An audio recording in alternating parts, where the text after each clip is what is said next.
Muy bien, continuamos. Ahora planteamos esta pregunta, ¿qué son las tipologías textuales? Que bien, nosotros empezamos diciendo que este era el tema, pero para llegar ahí tuvimos que hacer este recorrido de hablar sobre los textos. Entonces, planteé al final del anterior video esta comparación, que básicamente a veces caemos en el asunto de decir, no, es que yo hablo bien, pero no escribo bien, yo escribo bien, pero no hablo bien. Básicamente hay que tener claro que tanto el texto oral como el texto escrito están conectados. Debemos pensar, por ejemplo, en este caso de un conferencista cuando va a preparar un diálogo, una ponencia, puede tener un guión establecido donde tiene unas pautas que luego las va a poder proyectar hacia un público, pero para cualquier situación siempre hay que prepararse. Por más que una persona crea que sabe mucho del tema, debe tener una guía, porque cuando no se prepara puede haber algún imprevisto, alguna mala definición, alguna situación que se salga de sus lineamientos y siempre conocer el contexto. Entonces, como hablamos de tipología, debemos de recordar que toda palabra que termina en logía quiere decir el estudio de, pero el estudio de los tipos. ¿Y qué es un tipo? Básicamente un tipo, como he dicho, algunas palabras yo las voy a colocar de dónde provienen, del latín, de alguna definición particular, pero básicamente tipo se refiere a modelo. Nosotros al hablar de un modelo, queremos determinar que es una representación que se vincula o caracteriza algo. En este caso, nosotros tenemos que recordar que vamos a tratar tanto los textos orales como escritos, y al decir tipología son aquellos modelos de textos que se van a utilizar en el ámbito de la comunicación. La primera clasificación que nosotros vamos a aprender es de acuerdo al tema, entendiendo qué es un tema y cómo se pueden clasificar los textos dependiendo del tema. Para tener claro, vamos a clasificar nuestros textos en tres grandes vertientes. La primera es de acuerdo al tema, que es la que vamos a analizar ahora, entendiendo lo siguiente, que esta clasificación de aquí, donde vamos a tener algunos nombres, yo voy a enlazar esto a unos conceptos que quiero que ustedes manejen muy bien, porque básicamente es la base de los diferentes textos que nosotros vamos a abordar como géneros. Bien, al hablar de tema, nosotros podemos hacer esta analogía. Cuando uno va a una universidad y busca una facultad, se va a topar con los diferentes nombres de estos edificios, de las carreras, ¿no? Tenemos la Facultad de Ciencias Humanísticas, la Facultad de Ingeniería, la Facultad de Comunicación Social, etcétera. Entonces, básicamente por ahí va el asunto. Nosotros tenemos la clasificación temática de acuerdo a cómo vamos a abordar los temas. Tenemos textos científicos técnicos, humanísticos, jurídicos, administrativos, periodísticos, publicitarios, literarios. Puede que alguno de estos se combine o tenga puntos en común con la otra clasificación, pero básicamente aquí quiero ahondar en los textos periodísticos. Alguien me podría decir, pero ¿por qué? Si nosotros no somos periodistas, yo no sé por qué. Porque nosotros al momento de publicar algo, al momento de expresarnos, al momento de escribir, al momento de redactar, vamos a utilizar de una u otra manera alguno de estos textos. Y aquí lo que voy a decir a continuación no está en las diapositivas, así que mucha atención. Los géneros periodísticos, que están dentro de esta clasificación de los textos periodísticos, básicamente están conectados a unas palabritas, digamos no, a unas letras que aparecen en el diario, que a veces no le prestamos atención, que son estas letritas I, O, D, E, P y F, que básicamente son las clasificaciones de la información que nosotros podemos observar en los medios de comunicación. La Ley Orgánica de Comunicación tenía un montón de cosas malas, pero también tenía cosas buenas como esta, de poder clasificar el material que observamos o que escuchamos en los medios de comunicación. Ya que, ¿qué ocurría? Antes la persona, quizás, digamos que prendía la televisión o escuchaba la radio y le llegaba una información, un producto que decía básicamente que curaba el cáncer, que curaba la osteoporosis, mil cosas. Entonces la persona, al asociar esto al formato más generalizador dentro de los medios de comunicación, que es la noticia, pensaba que era una noticia y pensaba la persona que era algo real.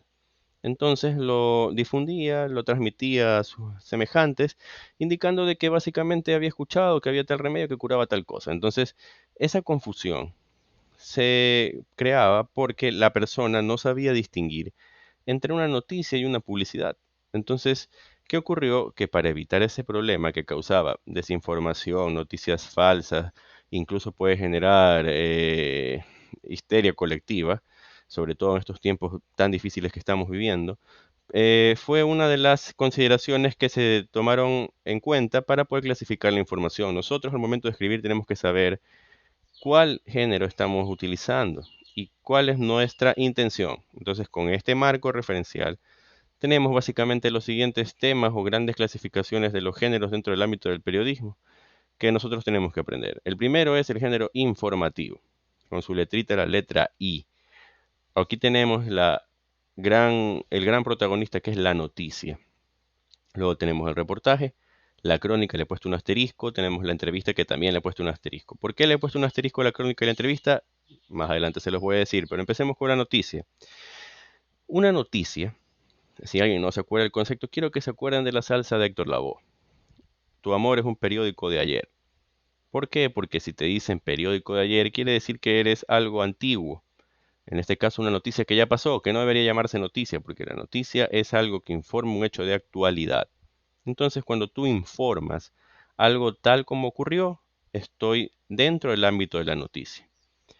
Cuando estoy haciendo una profundización en un hecho, investigo un poco más, hago uso de más fuentes, puedo tener también quizás gráficos, puedo tener estadísticas y más datos que me permiten profundizar en un hecho noticioso, estoy realizando un reportaje. Y luego, como dije, está la crónica y está la entrevista. Voy a partir de la entrevista, ¿por qué? Porque si se dan cuenta, la entrevista está compartida tanto como en el género informativo como en el género de opinión. ¿Por qué? Porque yo puedo tener una entrevista netamente informativa.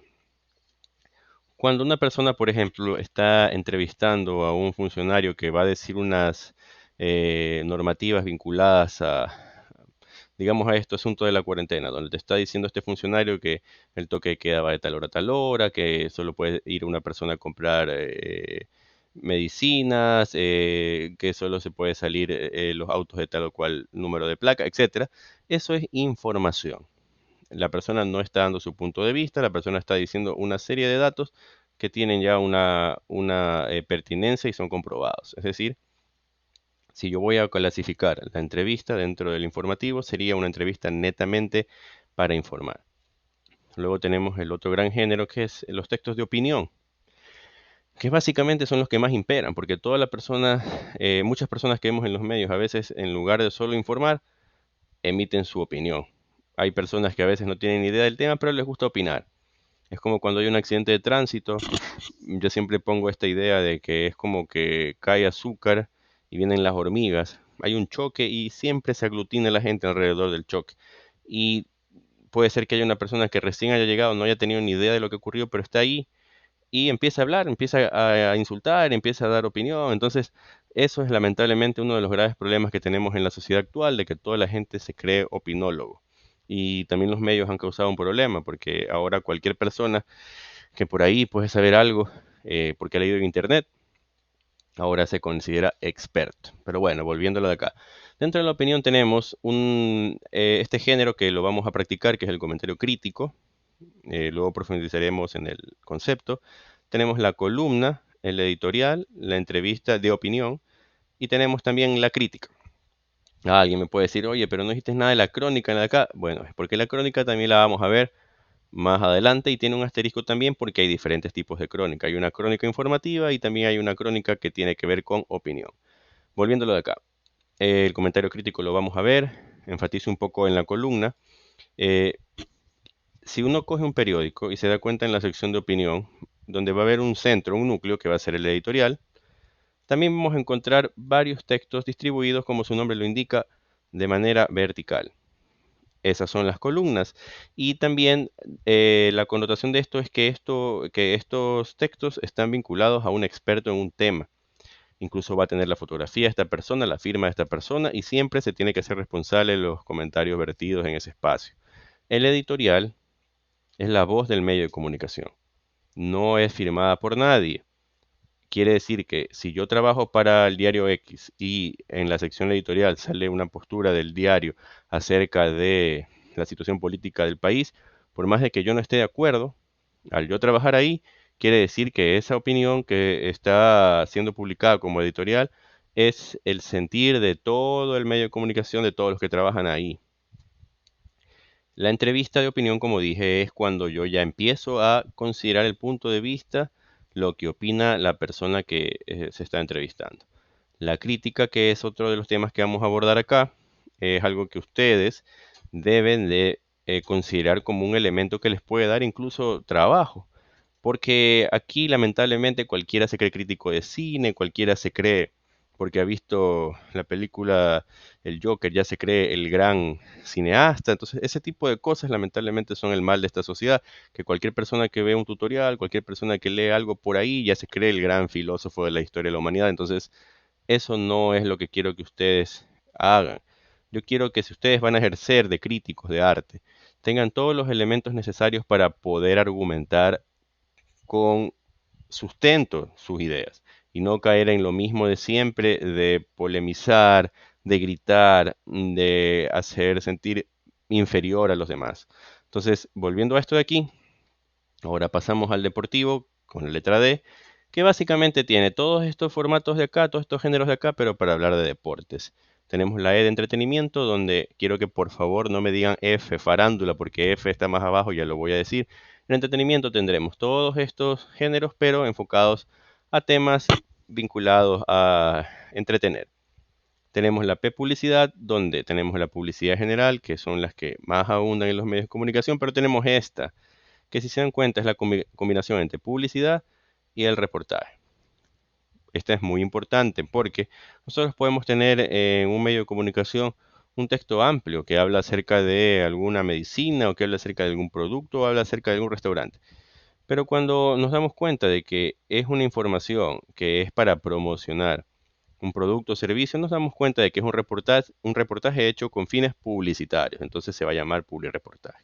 Y luego tenemos la famosa F, que realmente tiene tres nombres: formativo, educativo e intercultural, que son aquellos textos que pueden ser cualquiera de estos, pero vinculados a formar, educar y a el componente de interculturalidad, que básicamente es tratar de no obviar nuestras raíces. Entonces, estas clasificaciones están vinculadas a conocer que si vamos a escribir en algunos de estos géneros, debemos de tener claro cuáles son nuestros objetivos y nuestras formas de redactar.